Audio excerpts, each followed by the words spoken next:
Welcome to the Female Founder Friday podcast, a collection of inspiring conversations with the most interesting female entrepreneurs and small business owners.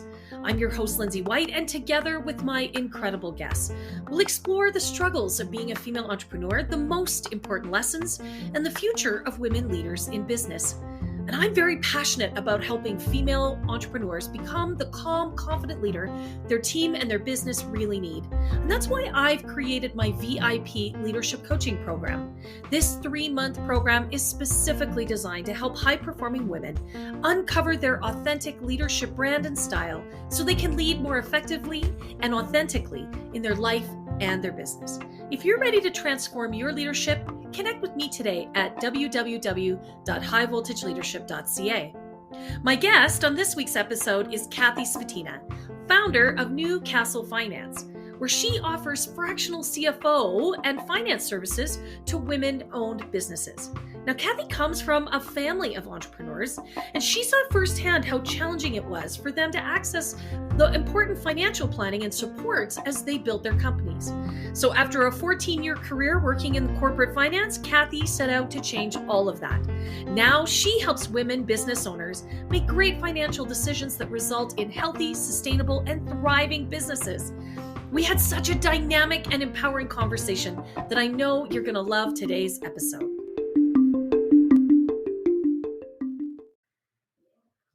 Awesome.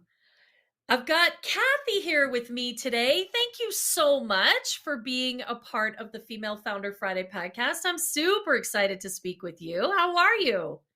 I'm good. Thanks so much for inviting me. I'm super excited to talk to you. Awesome.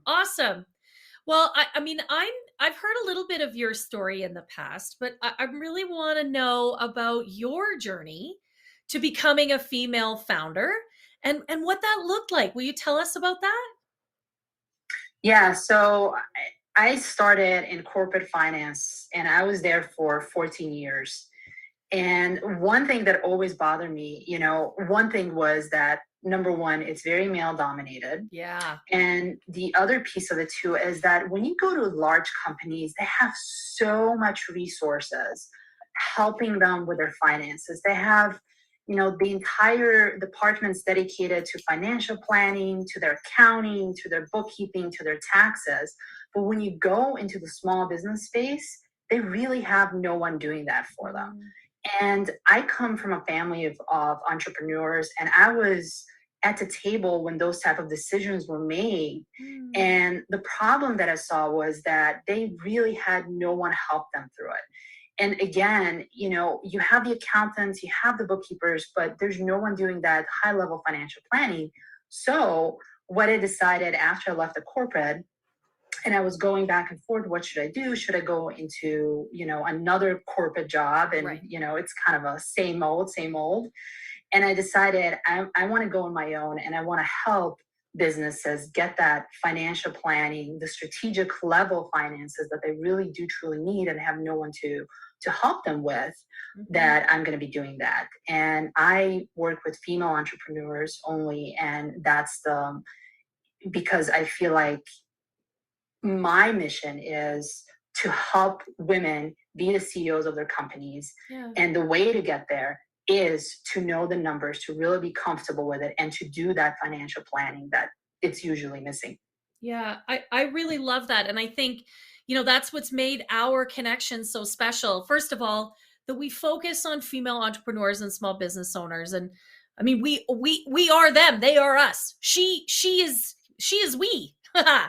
And we just focus sort of slightly different angles.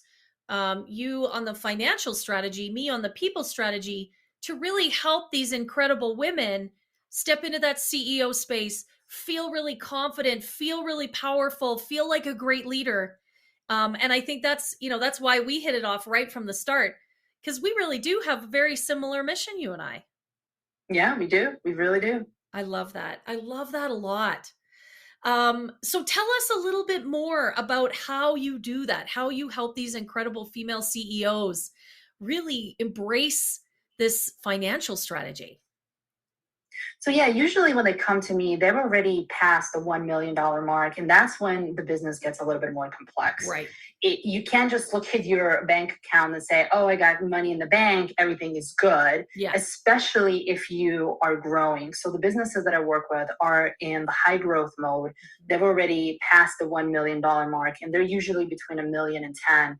And they need more financial planning than just looking at their bank account.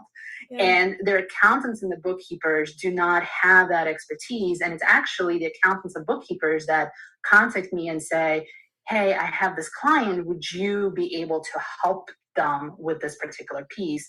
Right. And it's really all about partnering. When I come in, consultants are there and they just fix the immediate problem and Right. they move on.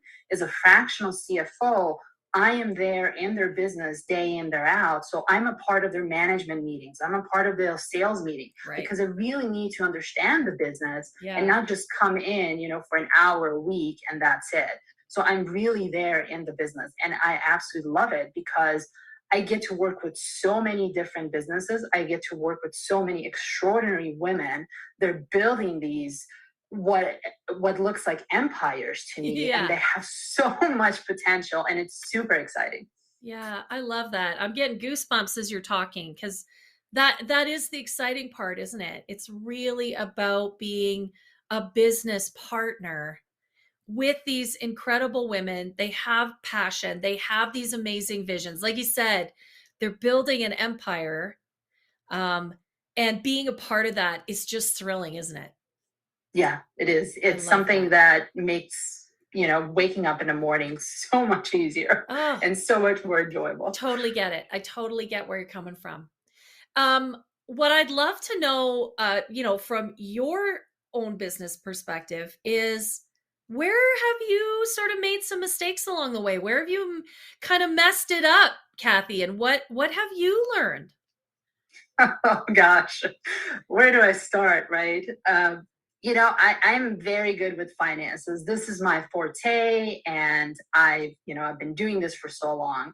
But all the other pieces in the business, because the business is not just finances, it's not just sales, it's not just marketing, it's not just operation, it's all of it together. Yeah. So I'm in the same boat as other founders. You're really good at that particular core function that you start your business with. Yeah. But all the other ones you have to learn, and you kind of stumble as you go. And for me was, I had two. One was marketing, and I'm really understanding what type of marketing works well for my business. And when you look out, especially in the online world, there's a lot of gurus out there. They give this advice. It's very cookie cutter. Yeah. But understanding what works well for me and for the type of customers that I'm reaching, and what type of conversations I should be having, what type of content I need to put out there. Yeah. And for me, for myself, originally I was on Facebook, I was on Instagram, I was everywhere. But what I really realized is that my customers are not there. My customers are on LinkedIn, and I'm very heavy on LinkedIn. Yeah. And a lot of them, like I said, come through me through referrals. So building those type of relationships was really valuable for me. Yeah. So that's part of marketing, like really understand what works. And the other pieces too is, trying to do all things by myself. Yes. At the beginning. Such a common mistake that we all make, isn't it? Yes. And it's been a long journey. And then once I started to realize that I do not have to do everything by myself. Yeah. And what was really helpful for me is looking at my business through this, what I call the process lens and the workflow lens. Okay. And see everything. What is it that I really need to be a part of? Yeah. And what is it that I can delegate it or automate it to someone else? Yeah. And that's when I was able to figure out, this is a core function of my business. I need to be involved in it. But these are the other pieces that I can give it to someone else. And right now, I've actually built a fantastic team that supports me in the back office. They do my podcast management, they do my content strategy, they do my social media. And it's been absolutely fabulous, because now I have the time to have these type of conversations like podcast guesting, which I absolutely enjoy and adore because I get to talk to people like you. Yeah. And building and delivering the service for my clients and being in their business, it frees time so that I can do the things that I love and not be muddled in podcast management or email or admin tasks. Yeah. I think that is such a great lesson, is really identifying and getting super clear on what I would call your zone of genius, right? What are the things that, first of all, that you're really skilled in? And generally, that's why you started your business, right? Yep. And then also, I think it's important, what are the things that you really love to do?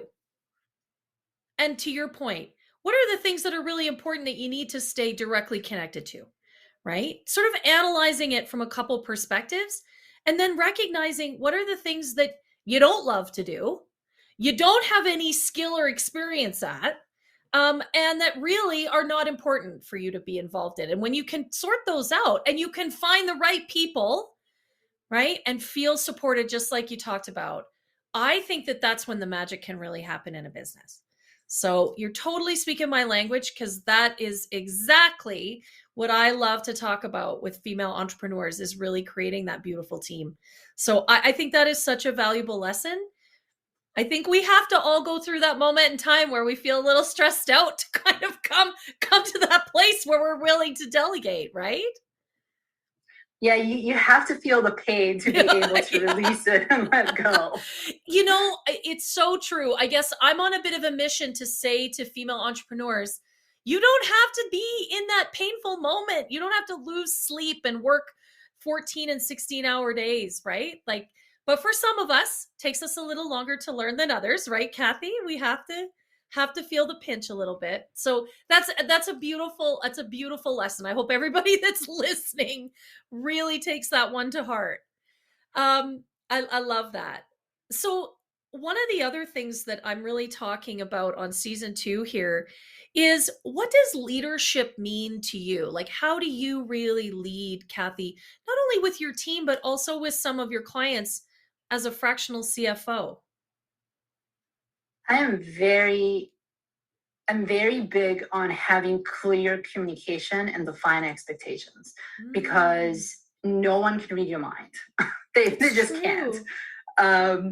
And having those clearly defined expectations, and I have that not just with my employees, but also with my clients and the customers, because it makes everything so much easier. Like, even before we start working together, it's simple things like that. How are we going to communicate? How many days is it going to take for me to respond to your email? I usually have, let's say, for example, it takes I have 2 business days to respond to an email. I will respond earlier, but that gives you the expectation when you can expect that you will get an email from me as a response. And it's also nice because when you have the clear expectations like these, it sets boundaries for yourself as well. Because I'm very much, I like deep focused work. And when you work with finances, when you work with money in general, it's not just the spreadsheet work. There's a lot of thinking involved. So I need to give myself space to be able to do that deep thinking work and not just go from one task to another and just looking, at the email that just came in. So it's understanding how you work and how your mind and brain works. That's really important. So that's what I started to incorporate in, not just in my work, but also in my leadership habits as well. I really love that. That is such a great point. Really understanding what your working style is and how you can be most effective. I think that is really a spectacular point. So that makes me curious then. How did you come to uncover that? This was pretty recent that I started incorporating this, how I work, into how I lead and how I work with the clients. And there's a tool out there. It's called the Predictive Index Analytics. Okay. And it tells you exactly what type of leader you are and how you work and what is your balance and it's a questionnaire that you filled Okay. out, and it was super, super helpful for me because I'm always thinking about how can I improve? How can I make things more efficient for myself, for my employees, for my clients? So taking those Yeah. insights that I got from that questionnaire was an eye-opening for me. And having clear expectations, it's also important, not just because people can't read your mind, obviously, but Right. you also have to put it in practice. So, for example, how that works for me, I have a code of conduct that I give to my employees. Not only just how to, take the time off and stuff, but also how to communicate with me, how to handle mistakes. Mistakes happen. We're all Right. human, and I noticed, like, with employees, when they make mistakes, sometimes they they disappear, or Right. there's all sorts of things that can happen, but having that clearly defined, what happens, it's okay, just let me know, and how we're going to deal with it. It just takes all this pressure and this mystery out of it. It makes everything so much nicer and easier to work. I think that that's such a great point. We aren't mind readers as leaders. Like, we don't know what's happening inside the heads of our team members.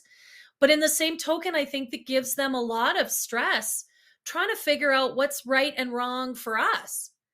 Right. And when we can be really transparent, and collaborative in our sharing of, this is what works for me, this is what I need from you, what do you need from me, right? Like, I think we also have to be able to step into that feedback loop as a leader. How am I showing up to enable you to do a great job, right? So, I mean, Kathy, I have this sort of underlying belief that, I think everybody wants to show up and do great work every day. I really do. Now, do I think people end up in the wrong roles, or they end up doing stuff they shouldn't? Whatever. But for the most part, I think whether we lead or whether we're part of a team, we all want to do our best, right? And when we enable people as a leader to do that, I think it's really powerful. So I think that's to be really commended and celebrated, that that's how you approach your leadership. Um, I'm curious, how does that show up then when you're acting as a CFO inside of an organization, but you're still a consultant? How do you manage that part of the relationship? And again, everything comes down to the expectations, Mm, and I'm very much process driven as well. right. So I use project management tools, for example, Mhm. to look at what are the processes that we're going to look at. How, for example, when I do budgeting, what are some of the items that need to go through, where we Right. are, so the clients always have that communication, where we are, what we're doing, what I need from them, what they need from me. Everything is in one space, and I'm a huge believer of using project management tools. I Yeah. use ClickUp, Yeah. and I can tell you that ever since I started using it, my practice has absolutely been transformed, because it not just helps me, but it also helps the clients. They're able to see everything. And if I have to bring in a consultant, if I have to bring in an expert from anywhere else, I'm able to delegate those things much Right. easier. Right. Right. Because you can, inside, I use a slightly different software, but most of them run similar. You can delegate those tasks and move them around, and timelines, and comments or questions. They make things really easy and streamlined and transparent, don't they? Yes, exactly. Yeah. And people, I've noticed that usually the problems come around when either people have no idea what's happening, they feel like they're in the dark, Yeah. or they just don't know what the expectations were. So having that type of process and that type of working environment just takes care of both of those, right at the front. And I don't have to worry about it. I mean, there could be some miscommunication later on, but you can manage that. But you're taking a lot of that out at the beginning by just looking at how you're going to do the work and how you're going to communicate and set those game rules at the beginning, so that Yeah. everyone knows what they're doing and how they're going to be doing it. I think that's so important. I was just hosting a webinar earlier today where we were talking about values in your organization and how they're really the cornerstone of your culture. And it's the same principle you're talking about, right? You can have a value, say, for example, integrity. That's a value in lots of businesses, but it's how you make that value real. It's the behaviors, it's the actions, it's the measurement that actually makes that really a powerful value that everyone can connect to. And I hear you sort of saying the same things really from a process side of the business, which, I think that fits together really beautifully, Kathy. Yeah, and it goes defining the values and how you want to show up as a leader, how you want to show up for your clients, for your customers, and what type of life you want to lead, and then going down and putting it all into a process. So I always start with the value as well. Yeah. What is my value? My value is to have clear communications, define expectations, and how am I going to do that? How am I going to serve my employees and my customers in the best way possible? And that's where the process comes in. That's kind of like the nitty gritty little things, right? The project management, the tasks, and all that, but it all works together. Yeah, it totally does. I really love that. I think, again, that's why we've connected so beautifully, because we really look at the same pieces from slightly different perspectives. And I think it builds something that is really fulsome and really three-dimensional, right? For female founders, for their businesses, for their teams, in a really collaborative way. So I really love that. Kathy, thank you so much for being a part of the Female Founder Friday podcast. What we've talked about some incredible things today, and I know it's going to add value for everyone that's listening. Thanks so much for having me on, Lindsay. I really enjoyed it. Oh, it's been such a pleasure.